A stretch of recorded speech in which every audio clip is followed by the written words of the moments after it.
Hello पिलाମାନେ ଆଜି ଆମେ ଦଶମ ଶ୍ରେଣୀ ଇତିହାସର ପ୍ରଥମ ପାଠ ଭାରତୀୟ ଜାତୀୟ ଆନ୍ଦୋଳନରେ ଗାନ୍ଧିଜୀଙ୍କର ଆବିର୍ଭାବ ବିଷୟର କେତୋଟି ଗୁରୁତ୍ୱପୂର୍ଣ୍ଣ MCQ ସମ୍ପର୍କରେ ଆଲୋଚନା କରିବା।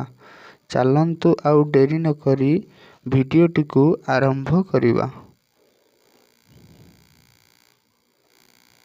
ଦେଖନ୍ତୁ ପିଲାମାନେ ପ୍ରଥମ କ୍ୱେଶ୍ଚିନ୍ କ'ଣ ଅଛି ନା ମହାତ୍ମା ଗାନ୍ଧୀଙ୍କର ପୁରା ନାମ କ'ଣ?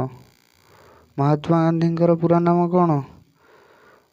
ସୁଭାଷ ଚନ୍ଦ୍ର ବୋଷ ନା ଇନ୍ଦିରା ଗାନ୍ଧୀ ନା ମୋହନ ଦାସ କରମଚାନ୍ଦ ଗାନ୍ଧୀ ନା ମୋହନ ଦାସ ଗାନ୍ଧୀ? ମହାତ୍ମା ଗାନ୍ଧୀଙ୍କ ପୁରା ନାମ କ'ଣ? ନା ଠିକ୍ ଉତ୍ତର ହେଉଛି କ'ଣ କହିଲେ ପିଲାମାନେ? ଠିକ୍ ଉତ୍ତର ହେଉଛି option number C, Mohan Das Karamchand Gandhi. ପରବର୍ତ୍ତୀ କ୍ୱେଶ୍ଚିନ୍କୁ ଯିବା। ମହାତ୍ମା ଗାନ୍ଧୀ କେବେ ଜନ୍ମଗ୍ରହଣ କରିଥିଲେ? ମହାତ୍ମା ଗାନ୍ଧୀ କେବେ ଜନ୍ମଗ୍ରହଣ କରିଥିଲେ?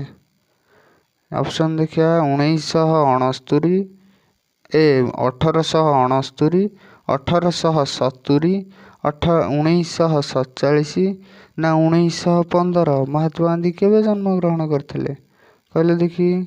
ନା ମହାତ୍ମା ଗାନ୍ଧୀ 1869 ମସିହାରେ ଜନ୍ମଗ୍ରହଣ କରିଥିଲେ। ହବ ନାହିଁ। ମହାତ୍ମା ଗାନ୍ଧୀ କେବେ ଜନ୍ମଗ୍ରହଣ କରିଥିଲେ ପିଲାମାନେ? ନା ମହାତ୍ମା ଗାନ୍ଧୀ 1869 ମସିହାରେ ଜନ୍ମଗ୍ରହଣ କରିଥିଲେ। ପରବର୍ତ୍ତୀ ପର୍ଯ୍ୟାୟରେ ଦେଖିବା କ'ଣ କ୍ୱେଶ୍ଚିନ୍ ଅଛି। ମହାତ୍ମା ଗାନ୍ଧୀ କେବେ ବାରିଷ୍ଟ୍ରୀ କରିବାକୁ ଇଂଲଣ୍ଡ ଯାତ୍ରା କରିଥିଲେ? କେବେ ଯାଇଥିଲେ? ଅପସନ୍ ଦେଖିବା। ଅପସନ୍ ନମ୍ବର ଏ 1888 ନା ଅପସନ୍ ନମ୍ବର ବି 1875 ନା ଅପସନ୍ ନମ୍ବର ସି 1930 ନା ଅପସନ୍ ନମ୍ବର ଡି 1915? କେବେ ମହାତ୍ମା ଗାନ୍ଧୀ ବାରିଷ୍ଟ୍ରୀ କରିବାକୁ ବରିଷ୍ଟ୍ରୀ ହେଇଯାଇଛି ସେ ବାରିଷ୍ଟ୍ରୀ ହେବ ବାରିଷ୍ଟ୍ରୀ କରିବାକୁ ଇଂଲଣ୍ଡ ଯାଇଥିଲେ? କେବେ? ନା 1888 ମସିହାରେ 1/3/8 ମସିହାରେ ମହାତ୍ମା ଗାନ୍ଧୀ ବାରିଷ୍ଟ୍ରୀ କରିବାକୁ ଇଂଲଣ୍ଡ ଯାଇଥିଲେ। ପରବର୍ତ୍ତୀ କ୍ୱେଶ୍ଚିନ୍ ଦେଖିବା। ମହାତ୍ମା ଗାନ୍ଧୀ କାହାର ମକଦ୍ଦମା ଲଢ଼ିବାକୁ ଦକ୍ଷିଣ ଆଫ୍ରିକା ଯାତ୍ରା କରିଥିଲେ?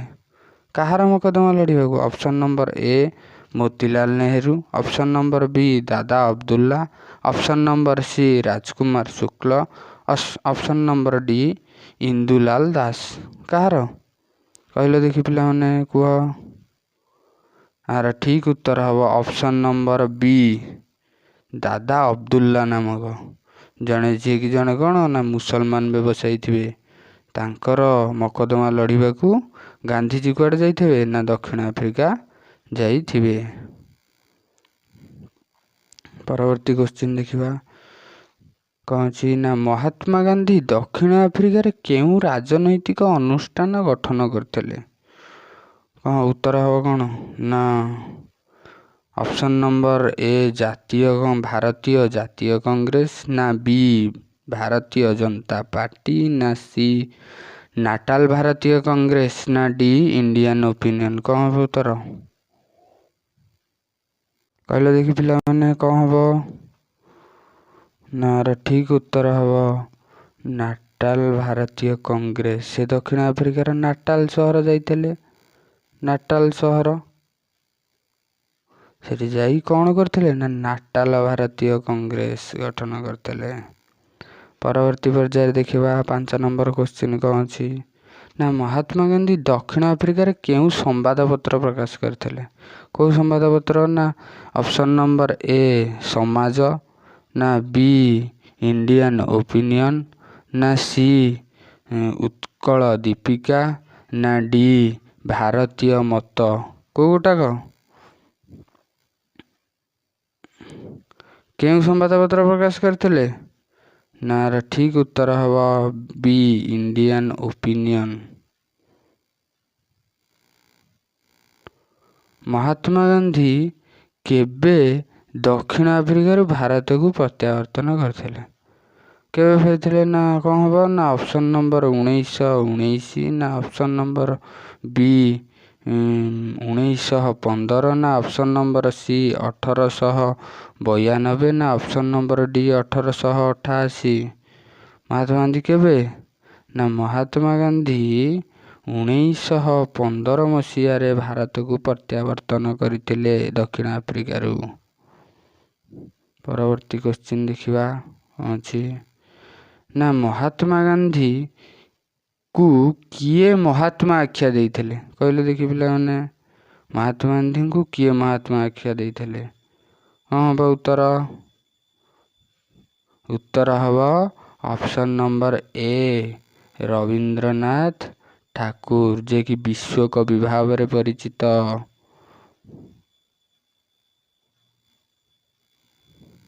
ପରବର୍ତ୍ତୀ କ୍ୱେଶ୍ଚିନ୍ ଦେଖିବା ପିଲାମାନେ କ'ଣ ଅଛି। ନା ମହାତ୍ମା ଗାନ୍ଧୀ କେବେ ସାବରମତୀ ଠାରେ ଆଶ୍ରମ ସ୍ଥାପନ କରିଥିଲେ? କେବେ? ନା ଅପସନ୍ ନମ୍ବର ଏ 1882 ନା ଅପସନ୍ ନମ୍ବର ବି 1892 ନା ଅପସନ୍ ନମ୍ବର ସି 1915 ନା ଅପସନ୍ ନମ୍ବର ଡି 1916? କେଉଁଠି କେବେ? ନା ମହାତ୍ମା ଗାନ୍ଧୀ 1915ରେ ଆସିଥିଲେ। 1915ରେ ଆସିବା ପରେ 1916 ତାର ଠିକ୍ ବର୍ଷେ ପରେ ସାବରମତୀ ଠାରେ ଆଶ୍ରମ ସ୍ଥାପନ କରିଥିଲେ। ପରବର୍ତ୍ତୀ କ୍ୱେଶ୍ଚିନ୍ ଦେଖିବା। ଚମ୍ପାରନ ଆନ୍ଦୋଳନ କେବେ ହୋଇଥିଲା? କ୍ୱେଶ୍ଚିନ୍ଟି ଦେଖିବା କ'ଣ ନା ଚମ୍ପାରନ ଆନ୍ଦୋଳନଟି କେବେ ସଂଗଠିତ ହୋଇଥିଲା?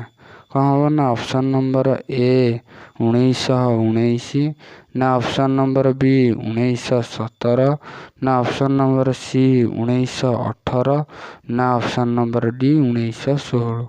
ମହାତ୍ମା ଗାନ୍ଧୀରେ ଆମେ ପୂର୍ବରୁ ପଢ଼ିଲେ କ'ଣ ନା ଅପସନ୍ ମହାତ୍ମା ଗାନ୍ଧୀ 1916 ମସିହାରେ କ'ଣ କରିଥିଲେ ନା ସାବରମତୀ ଠାରେ ଆଶ୍ରମ ପ୍ରତିଷ୍ଠା କରିଥିଲେ। ତାହେଲେ ଏହାର ଠିକ୍ ଉତ୍ତର ହେବ କ'ଣ ନା ମହାତ୍ମା ଗାନ୍ଧୀ ଚମ୍ପାରନ ଆନ୍ଦୋଳନ 1917 ମସିହାରେ ହୋଇଥିଲା, ଯାହାକି ଅନୁଷ୍ଠିତ କରିଥିଲେ। କିଏ ଅନୁଷ୍ଠିତ କରିଥିଲେ? ନା ମହାତ୍ମା ଗାନ୍ଧୀ ଅନୁଷ୍ଠିତ କରିଥିଲେ।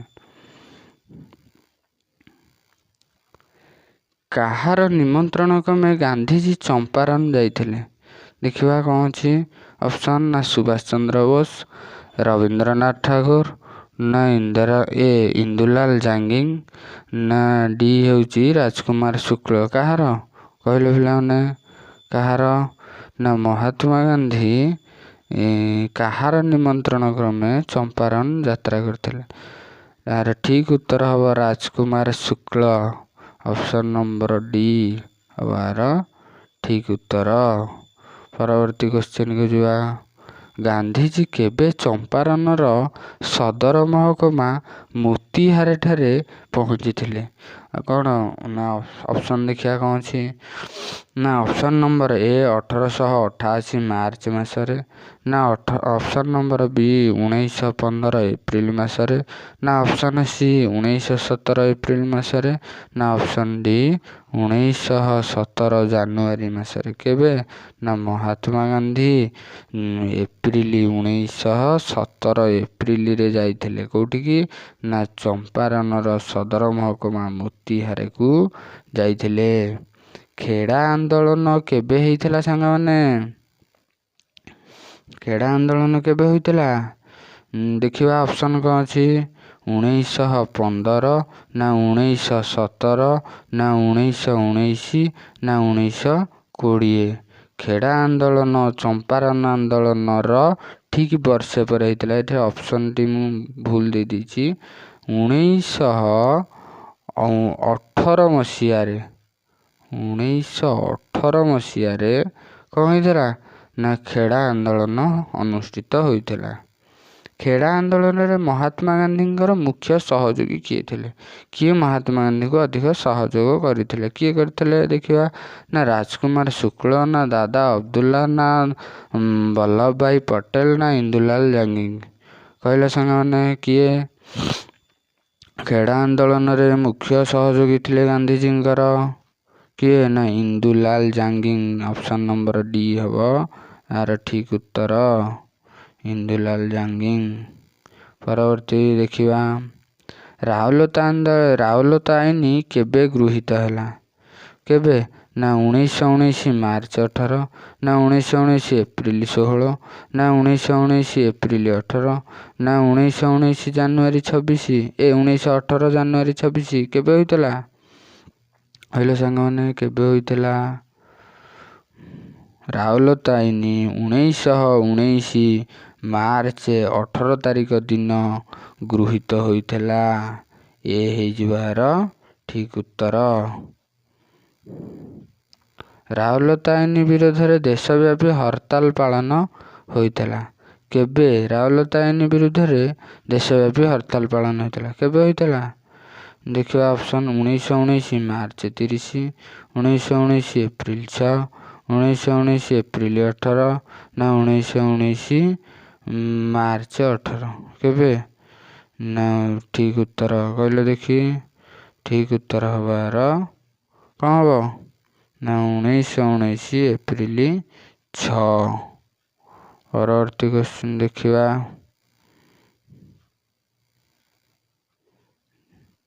ଜାଲିଆନାବାଗ ହତ୍ୟାକାଣ୍ଡ କେବେ ହୋଇଥିଲା? ଜାଲିଆନାବାଗ କେବେ ହୋଇଥିଲା ସାଙ୍ଗମାନେ? ଦେଖିବା ଅପସନ୍ ନମ୍ବର ଏ କ'ଣ ଅଛି? ନା 1919 ଜାନୁଆରୀ 1, 1919 ଏପ୍ରିଲ 13, 1919 ମାର୍ଚ୍ଚ 5, 1919 ଜୁନ୍ 6। କ'ଣ ହେବାର ଠିକ୍ ଉତ୍ତର? ନା ର ଠିକ୍ ଉତ୍ତର ହେବ 1919 କେବେ? ନା ଏପ୍ରିଲ 13। ଅପସନ୍ ଡି ହେଇଯିବ ଏହାର ଠିକ୍ ଉତ୍ତର। କ'ଣ ଦେଖି କ'ଣ ହେବାର ଠିକ୍ ଉତ୍ତର? ନା ର ଠିକ୍ ଉତ୍ତର ହେବ 1919 ଏପ୍ରିଲ 13। ଅପସନ୍ ନମ୍ବର ଡି ହେବାର ବି ହେବାର ଠିକ୍ ଉତ୍ତର। ପରବର୍ତ୍ତୀ କ୍ୱେଶ୍ଚିନ୍କୁ ଯିବା।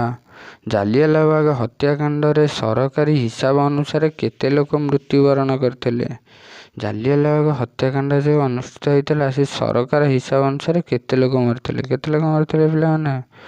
ନା ଅପସନ୍ ନମ୍ବର ଏ 379 ଜଣ, ନା ବି 400 ଜଣ, ନା ସି 606 ଜଣ, ନା ଡି 1200 ଜଣ କେବେ?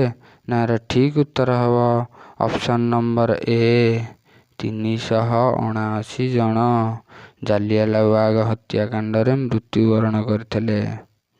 ପରବର୍ତ୍ତୀ କ୍ୱେଶ୍ଚିନ୍ କି ଦେଖିବା। ଜାଲିଆନାବାଗ ହତ୍ୟାକାଣ୍ଡରେ ସରକାରୀ ହିସାବ ଅନୁସାରେ କେତେ ଲୋକ ଆହତ ହୋଇଥିଲେ?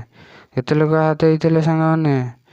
ନା ଅପସନ୍ ନମ୍ବର ଏ 379, ନା ବି 3600, ନା ସି 208, ନା ଡି 1200 କେତେ ଜଣ? ନା ର ଠିକ୍ ଉତ୍ତର ହେବ 1200 ଜଣ। 1200 ଜଣ ଆହତ ହୋଇଥିଲେ ସରକାରୀ ହିସାବ ଅନୁସାରେ। ଜାଲିଆନାବାଗ ହତ୍ୟାକାଣ୍ଡରେ ମହାତ୍ମା ଗାନ୍ଧୀଙ୍କ ହିସାବ ଅନୁସାରେ କେତେ ଲୋକ ମରିଥିଲେ? ନା ମହାତ୍ମା ଗାନ୍ଧୀ ଯେଉଁ ହିସାବ କରିଥିଲେ ସେଥିରେ କେତେ ଲୋକ ଆହତ ହୋଇଥିଲେ? ଅପସନ୍ ନମ୍ବର ଏ 400, ନା ବି 1000, ନା ସି 208, ନା ଡି 3600 ଠିକ୍ ଉତ୍ତର ହେବାର କ'ଣ ହେବ? ନା ଠିକ୍ ଉତ୍ତର ହେବ ଅପସନ୍ ନମ୍ବର ଡି 3600 ଜଣ ଆହତ ହୋଇଥିଲେ। ଜାଲିଆନାବାଗ ହତ୍ୟାକାଣ୍ଡରେ ମହାତ୍ମା ଗାନ୍ଧୀଙ୍କର ହିସାବ ଅନୁସାରେ କେତେ ଲୋକ ମୃତ୍ୟୁବରଣ କରିଥିଲେ କହିଲେ ସାଙ୍ଗମାନେ? ନା ଅପସନ୍ ନମ୍ବର ଏ 376 ଜଣ, ନା ଅପସନ୍ ନମ୍ବର ବି 2000 ଜଣ, ଅପସନ୍ ନମ୍ବର ସି 1200 ଜଣ, ନା ଅପସନ୍ ଡି 1400 ଜଣ। କ'ଣ ହେବାର ଠିକ୍ ଉତ୍ତର? ନା ର ଠିକ୍ ଉତ୍ତର ହେବ 1200 ଜଣ। ଅପସନ୍ ନମ୍ବର ସି ହେଉଛି ଠିକ୍ ଉତ୍ତର। ପରବର୍ତ୍ତୀ କ୍ୱେଶ୍ଚିନ୍କୁ ଯିବା। କାଇଜର ଇ ହିନ୍ଦର ଅର୍ଥ କ'ଣ? ନା ଭାରତର ରାଜା, ନା ହିନ୍ଦୁମାନଙ୍କର ସମ୍ରାଟ, ହିନ୍ଦୁସ୍ତାନ କା ସମ୍ରାଟ, ନା ମହାତ୍ମା, ନା ଭାରତର ନେତା। କ'ଣ ହେବାର ଠିକ୍ ଉତ୍ତର? ନା ର ଅପସନ୍ ନମ୍ବର ବି ହେଇଯିବ ସାଙ୍ଗମାନେ ଠିକ୍ ଉତ୍ତର ହିନ୍ଦୁସ୍ତାନ କା ସମ୍ରାଟ। କାଇଜର ଇ ହିନ୍ଦ ଜାଲିଆଲାବାଗ ହତ୍ୟାକାଣ୍ଡ ପରେ କିଏ କାଇଜାର-ଇ-ହିନ୍ଦ ଉପାଧି ତ୍ୟାଗ କରିଥିଲେ କହିଲେ ପିଲାମାନେ? ନା କ'ଣ ହେବ? ନା ମହାତ୍ମା ଗାନ୍ଧୀ, ନା ରବୀନ୍ଦ୍ରନାଥ ଠାକୁର, ନା ଡକ୍ଟର ସତ୍ୟପାଲ, ନା ସର୍ଦ୍ଦାର ବଲ୍ଲଭଭାଇ ପଟେଲ। କ'ଣ ହେବ? ନା ର ଠିକ୍ ଉତ୍ତର ହେବ ମହାତ୍ମା ଗାନ୍ଧୀ। ମହାତ୍ମା ଗାନ୍ଧୀଙ୍କୁ କାଇଜାର-ଇ-ହିନ୍ଦ ଉପାଧି ମିଳିଥିଲା। ସେ ସେଇ ଉପାଧିକି ତ୍ୟାଗ କରିଦେଇଥିଲେ। ପରବର୍ତ୍ତୀ କ୍ୱେଶ୍ଚିନ୍ କି ଯିବା। ଜାଲିଆଲାବାଗ ହତ୍ୟାକାଣ୍ଡ ପରେ କିଏ ନାଇଟ୍ ପଦ ପ୍ରତ୍ୟାଖ୍ୟାନ କରିଥିଲେ? ନାଇଟ୍ ପଦର ଅର୍ଥ କ'ଣ ଜାଣିଛ ପିଲାମାନେ? ନାଇଟ୍ ପଦର ଅର୍ଥ ହେଉଛି ନାଇଟ୍ ପଦରେ ଯିଏ ଭୂଷିତ ହେଇଥିବ ତାଙ୍କୁ ସାର୍ ବୋଲି ସମ୍ବୋଧନ କରାଯାଏ। ବର୍ତ୍ତମାନ ସମୟରେ ଯେମିତି PhD ବେଳେ କରାଯାଉଛି, PhD ପରେ ଡକ୍ଟର ଲାଗିବ, ପୂର୍ବରେ ଆପଣଙ୍କ ନାଁ ପୂର୍ବରେ ଡକ୍ଟର ଲାଗିବ, ସେଇଭଳି ନାଇଟ୍ ପଦବୀଧାରୀ ଲୋକମାନଙ୍କୁ ସାର୍ ବୋଲି ସମ୍ବୋଧନ କରାଯାଉଥିଲା। କିଏ ଦେଖିବା? ନା ମହାତ୍ମା ଗାନ୍ଧୀ, ନା ସୁଭାଷ ଚନ୍ଦ୍ର ବୋଷ, ନା ରବୀନ୍ଦ୍ରନାଥ ଠାକୁର, ନା ଡକ୍ଟର ସତ୍ୟପାଲ। ଠିକ୍ ଉତ୍ତର ହେବ ବିଶ୍ୱକବି Rabindranath Thakur, option number C. ପରବର୍ତ୍ତୀ କ୍ୱେଶ୍ଚିନ୍ କି ଯିବା।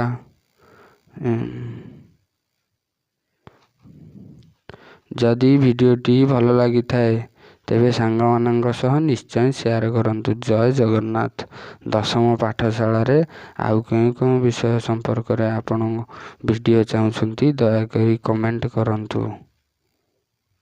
ଶେଷ ଆଡ଼ଭାଇସ୍ ଦେଇ ପିଲାମାନେ ଅତ୍ୟନ୍ତ ପରିଶ୍ରମ କରନ୍ତୁ, ଅକ୍ଳାନ୍ତ ପରିଶ୍ରମ କରନ୍ତୁ, ଜି ଜାନ୍ ଲଗାଇ ଦିଅନ୍ତୁ। ଆପଣଙ୍କର ଦଶମ ଜୀବନର ପ୍ରଥମ ପାହାଚ ଆପଣ ଚଢ଼ିବେ। ପ୍ରଥମ ପାହାଚକୁ ଯେମିତି ଭଲ ଭାବରେ ଅତିକ୍ରମ କରିବେ, ସେଥିପାଇଁ ଜି ଜାନ୍ ଲଗାଇ ଦିଅନ୍ତୁ। ଦିନକୁ 4 ରୁ 5 ଘଣ୍ଟା ପରିଶ୍ରମ କରନ୍ତୁ।